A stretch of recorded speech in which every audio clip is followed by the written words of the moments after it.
WERESHMUCK. My life is a constant process of realizing what a schmuck I was up until about a month and a half ago. Then I transform, I grow, I turn into something new. I realize still a schmuck right up until that last transformation. It's an ongoing process, a work in progress. Tonight's program is a series of stories, each revolving around one of those crucial moments of transformation for me, those moments that brought me from where I began to pretty much where I am now.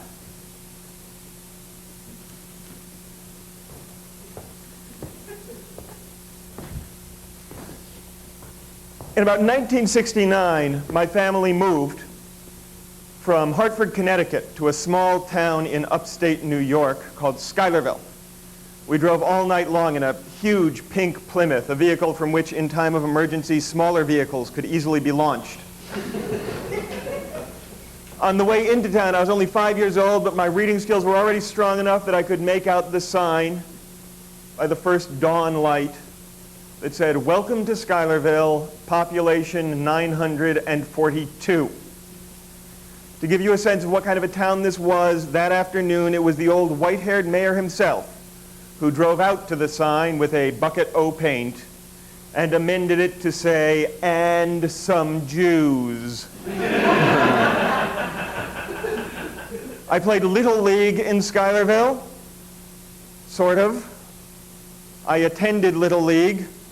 I was relegated permanently to a position called deep left field, a position created specifically for me. I was approximately 30 yards behind the left fielder, where I would stand in the deep weeds praying that no ball should ever come to me. My parents saw fit to come watch a game. My parents were not like other parents in Schuylerville. My father got caught up in the moment and wanted to shout support to me from the stands, coach me like the other parents were doing. But he did not have in his vocabulary phrases like "get in the game" or "keep your eye on the ball." So I stood there in the deep weeds in deep left field and heard my father's voice wafting out over the green. "Dylan, leap into the present moment."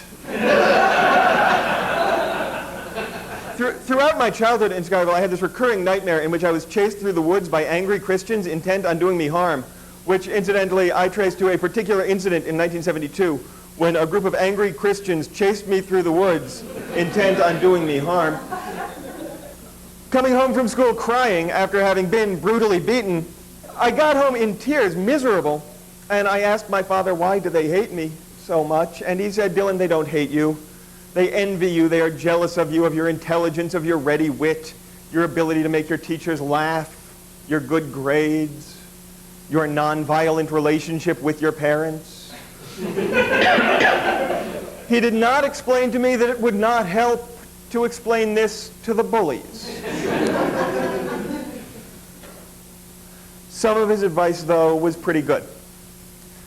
I finally worked up the courage to say to him, "I don't like Little League. I've been doing it for 4 years. And I loathe every moment of it. I detest the practices. I detest the games. I'm not that fond of the others on my team." And he said, "Dylan, last month I went to New York and I saw Harold Clurman speak to a group of young playwrights and directors and actors, and one of them raised his hand and asked Harold Clurman, 'Mr. Clurman, what should I do? I've been doing this for 10 years and it just hurts all the time. All the rejection, all these people telling me I'm not good looking enough, I'm not tall enough, I'm not right for the role. It hurts. What should I do?' And Harold Clurman said, I went into my doctor, I said, 'It hurts when I do this.' He said, 'Don't do this.' And at 9, I stared at my father, baffled by the allegory.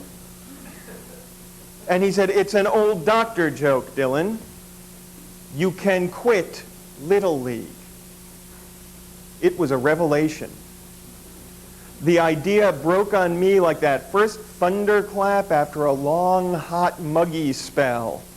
The idea that I could determine my own fate, make my own decision, say, "I do not want to do this anymore if it hurts," was astounding to me. I realized that right up until then, I had sort of been a schmuck. My parents did what they could to raise me to be a good adult. They taught me to trust my instincts, to make decisions for myself. They taught me that it was okay to cry. Sometimes I think it would have been nice if just once they had told me that I would have to be strong, or even that I could.